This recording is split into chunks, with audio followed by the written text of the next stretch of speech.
دونوں بہن بھائی بہت مخلص ثابت ہوئے تھے اور ابھی وہ پالک کے پتے چنتی سخت ہراساں تھی۔ اس کا ذہن بہت الجھنوں کا شکار تھا، بار بار خیالی بھٹک جاتی، دل میں عجیب سے وسوسے تھے۔ آج صبح سے جب دودھ والے سے دودھ لے کر اندر آ رہی تھی تب نائلہ آنٹی نے اسے راستے میں ہی روک لیا تھا۔ وہ اپنے دروازے کے باہر کھڑی تھی۔ زوفی اندر جاتے جاتے رک گئی تھی، پھر نائلہ کے پاس آ گئی۔ نائلہ اس وقت خاصی پریشان لگ رہی تھی۔ زوفی بھی کچھ متفکر ہو گئی، جانے نائلہ کیوں پریشان تھی۔ زوفی نے خود ہی نائلہ سے پوچھ لیا تھا، لیکن وہ اس کا سوال نظر انداز کر کے بولی، تم کل اسٹائل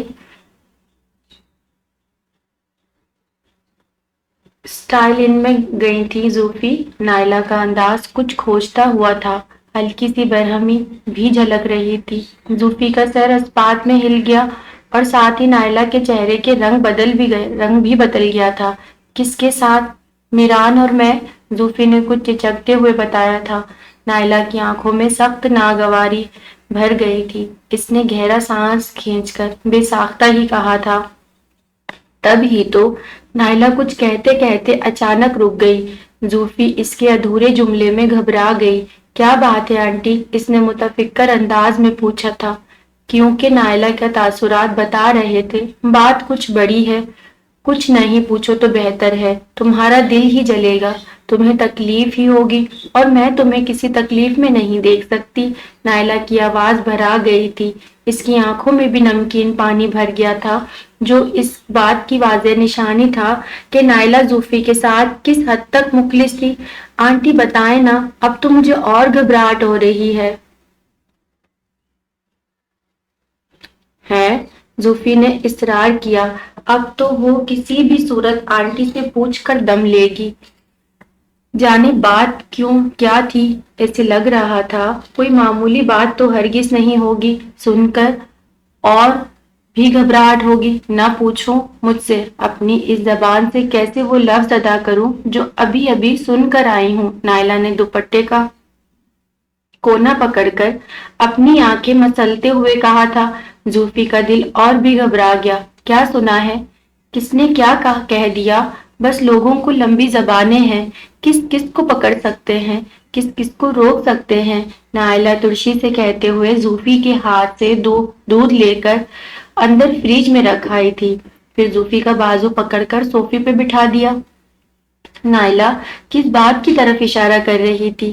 زوفی کو سمجھ آ رہا تھا اور اس کا دماغ بھی گھوم رہا تھا اور اس کے ہر حفاظتی لفظ کی دیوار گرتی جا رہی تھی۔ وہ اپنی سپورٹ کے لیے ایک جملہ بھی نہیں بول سکی۔ وہ بس ٹکر ٹکر نائلہ کو دیکھتی ہوئی ایک عجیب اذیت کا شکار ہو رہی تھی، اور وہ ہر ایک کی زبان روکی تو نہیں جا سکتی، لیکن اپنا لائعمل تو ٹھیک کیا جا سکتا ہے۔ جو تمہارے بس میں ہے تم تو کر لو۔ نائلہ نے بات کے اختتام پر اسے اکسایا تھا۔ زوفی نے ایک اذیت ناک سانس باہر نکال کر بمشکل بولی، اور میرے بس میں کیا ہے؟ اس کے آنسو تر دو ٹوٹ ٹوٹ کے گر رہے تھے۔ وہ نائلہ کے بازو پہ ہاتھ رکھے بے تحاشا رونے لگی۔ تم ہاسٹل شفٹ ہو جاؤ، نائلہ نے اپنا فیصلہ دیا تھا۔ اب زوفی سے عمل کروانا باقی تھا، پر رات میں پالک کے پتوں کا ڈھیر لگ چکا تھا اور وہ اپنے خیالوں میں گم پالک چنتی غائب دماغی سے چھری اٹھا کر کاٹتی بھی جا رہی تھی۔ کتری ہوئی پالک کی اوپری پہائی بن چکی تھی، اب سارا قطرہ نیچے فرش پر گر رہا تھا، لیکن زوفی کو احساس تک نہیں تھا۔ اس کے دماغ میں نائلہ کے الفاظ بھاری ضرب کی طرح لگ رہے تھے، ایک ایک لفظ نوکیلا تھا، جہاں لگتا کھب جاتا تھا، زخم چھوڑ دیتا تھا، خون رسنے لگ جاتا تھا۔ تو یہ کیا اس کالونی میں ہر کوئی زوفی کے کردار کو نشانہ بنا رہا تھا؟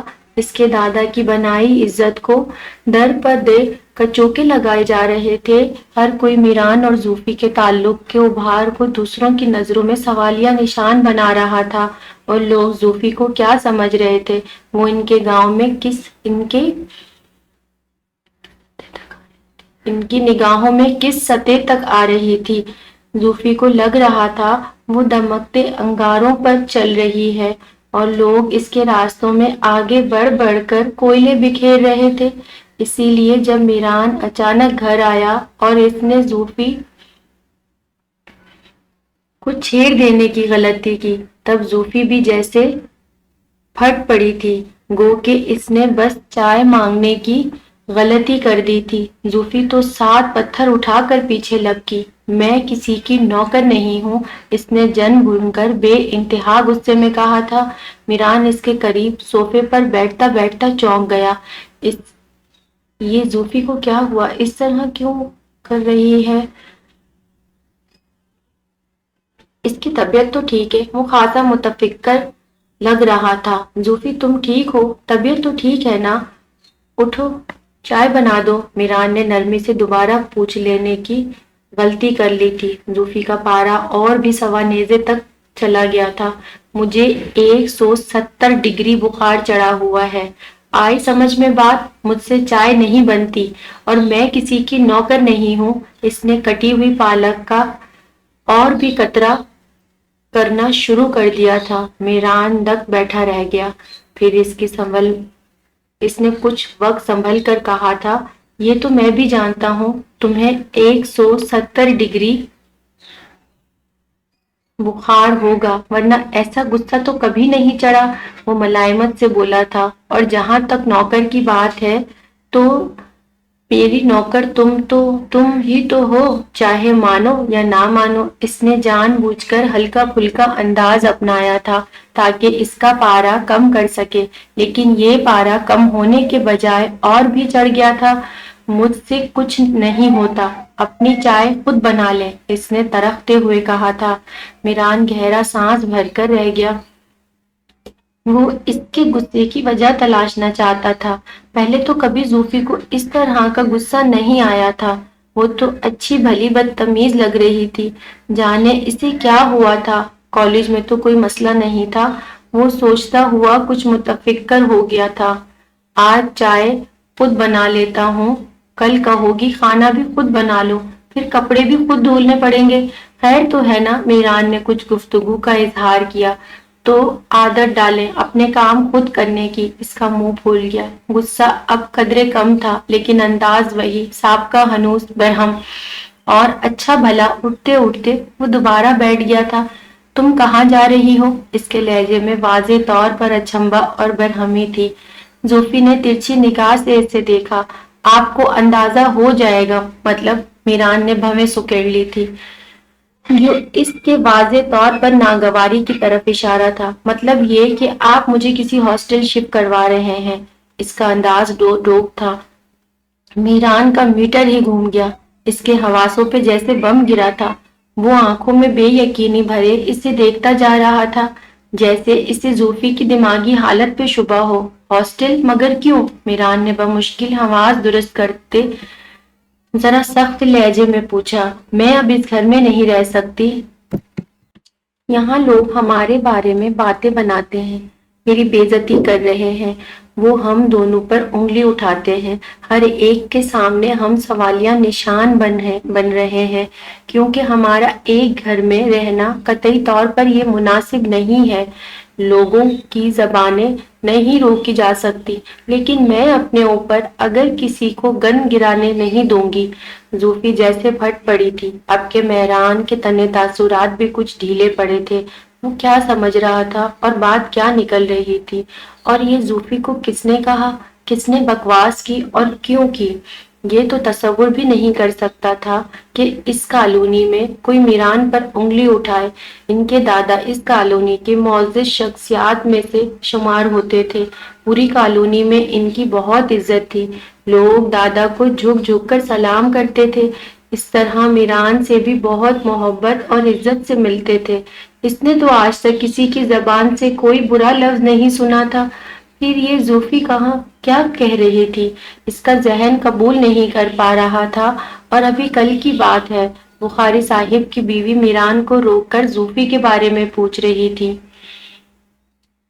وہ کیسے زوفی کے بے برکی پر ایمان لے آتا؟ یہ بکواس کس نے کی؟ تم تک کس نے پہنچائی؟ میران نے لب بھینچ کر غصہ کنٹرول کرتے ہوئے پوچھا تھا۔ تب زوفی بھرائی آواز میں مشکل بولی، ہر کوئی کر رہا ہے، میں کس کا نام لوں؟ کسی ایک کا نام لے کر بتاؤ تو صحیح، میں انتڑیاں نہ نکال لاؤں اس کی۔ یہ بکواس کرنے کی جرت کس نے کی آخر؟ وہ دھیمے سلگتے لہجے میں پھنکارا تھا۔ زوفی قدرے سہم سی گئی تھی، اسے میران بہت غصے میں لگ رہا تھا۔ زوفی نے پہلے کبھی میران کو اس قدر غصے میں نہیں دیکھا تھا۔ وہ گھبرانے لگی تھی، پھر وہ نائلہ کا نام لیتے لیتے جھجک کر رہ گئی۔ کیا خبر میران نائلہ سے پوچھنے یا لڑنے کے لیے پہنچ جائے، دونوں میں تلخ کلامی ہو جائے۔ پھر نائلہ نے کہا بھی تھا وہ میران کے سامنے اس کا نام مت لے۔ اب اگر وہ نائلہ کا نام لیتی تو کس قدر برا ہوتا۔ نائلہ دوبارہ کبھی بھی اس پہ بھروسہ نہ کرتی۔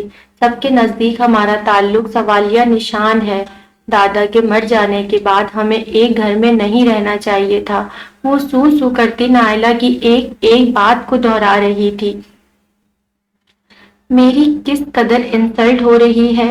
اس کی سوئی ادھر سے ہٹ ہی نہیں رہی تھی۔ میران نے گہرا سانس کھینچ لیا، پھر اس نے روتی ہوئی زوفی کی طرف دیکھا۔ اس کے انداز میں اب غصہ یا برہمی نہیں تھی، کیونکہ وہ سمجھ گیا تھا زوفی کو کسی نے حسد میں آ کر بھڑکایا ہے۔ زوفی کو سمجھانا اس کی ذمہ داری تھی، بلکہ اس کی آنکھیں اور دماغ کھولنا زیادہ بڑی ذمہ داری تھی۔ میں مان ہی نہیں سکتا ہماری کالونی کے لوگ یا کوئی بھی میرے اور تمہارے اوپر کیچڑ اچھالنے کی کوشش کرے۔ زوفی، تم اتنی عقل مند ہوتی تو بات کرنے والے کا منہ توڑ جواب دے کر آتی، اس کی آنکھیں کھول کر آتی کہ ہماری کالونی کا کوئی بزرگ تو کیا بچہ تک بھی میرے اور تمہارے ایک گھر میں رہنے پہ اعتراض نہیں کر سکتا۔ تم کہنے والے کو بتا کر آتی ہماری اس کالونی کے ہر بزرگ مرد اور ہر بزرگ عورت نے دادا کے انتقال سے 2 دن پہلے ہم دونوں کے نکاح میں شرکت کی تھی، اور اسی کمپاؤنڈ میں ٹینٹ لگوا کر دادا نے ارجن کھانے کا انتظام بھی کروایا تھا۔ نکاح کے بعد جو طعام کا اہتمام تھا وہ محض نکاح کا نہیں بلکہ ولیمے کا اعلان تھا، اور دادا نے سب مہمانوں کو بطور خاص اس لیے بلوا کر کھانا کھلایا تھا تاکہ اس نکاح کا بطور ولیمہ اعلان کر سکے۔ تو ولیمہ کے بعد پیچھے کچھ نہیں رہ جاتا۔ گو کہ سب کچھ بہت اچانک ہوا تھا، لیکن دادا نے اپنی طرف سے ہم دونوں کو رشتہ ازواج میں منسلک کروا کر اس بات کا اعلان کر دیا تھا کہ ہم دونوں اس دن کے بعد سے میاں بیوی ہیں، اور یہ بات تھی کہ دادا کے 40ویں کے بعد بھی مجھے تم پر ترس اور رحم ہی آتا رہا۔ میں نے سوچا تم ذرا دادا کے غم اور جدائی کے فیس سے نکل لو، کچھ سنبھل جاؤ۔ میں تم پر وقت سے پہلے ذمہ داریاں نہیں ڈالنا چاہتا تھا، یہ میرا تم پر ترس تھا۔ سنا تم نے، رحم تھا۔ یہاں تک بخاری صاحب کی بیگم کا تعلق ہے تو وہ بلا وجہ لا شبہ وہ تیز خاتون ہے، لیکن کسی کی کردار کشی وہ کبھی نہیں کرتی۔ اب کل وہ مجھ سے پوچھ رہی تھی زوفی پڑھائیاں ہی کرتی جا رہی ہے، کوئی خوشخبری تو ابھی تک نہیں سنائی۔ اس بات کا مطلب تمہاری ناقص عقل میں سما سکتا ہے، تو پلیز تھوڑا سا دھیان دے لینا۔ امید ہے وہ سے بھرے دماغ میں کوئی نہ کوئی بات ضرور اٹک جائے گی، اور جس نے تمہارے دماغ کو جو پہلے سے ہی فارغ شدہ ہے بھرنے کی کوشش میں اپنا وقت ضائع کیا ہے، اس کا منہ بند کروانے کا میں خود بندوبست کر لوں گا۔ تم بس خاطر جمع رکھو، بہت منمانی کر چکی ہو، اب مجھے خود ہی کوئی اسٹینڈ لینا ہوگا، ورنہ تو اپنا ٹائٹینک خود ڈبا لاؤ گی۔ وہ بڑے دھیمے روا پر اثر لہجے میں اس کی آٹھ طبق روشن کرتا اٹھ چکا تھا۔ اس کی آنکھوں کے سامنے کئی سوالیہ نشان چھوڑ کر، اور مزید وہ اس پہ واضح بھی کر چکا تھا کہ آزادی کے دن اب خواب ہے۔ اسے اپنا مائنڈ میک اپ کر لینا چاہیے اور اپنے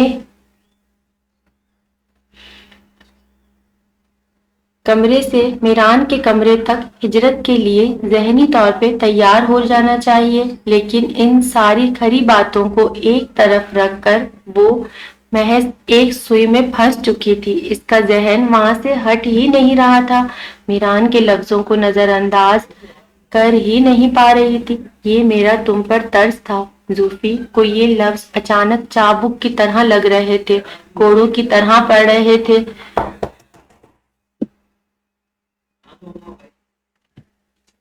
اور یہ چند ماہ پہلے کی بات تو تھی۔ اچانک دادا کی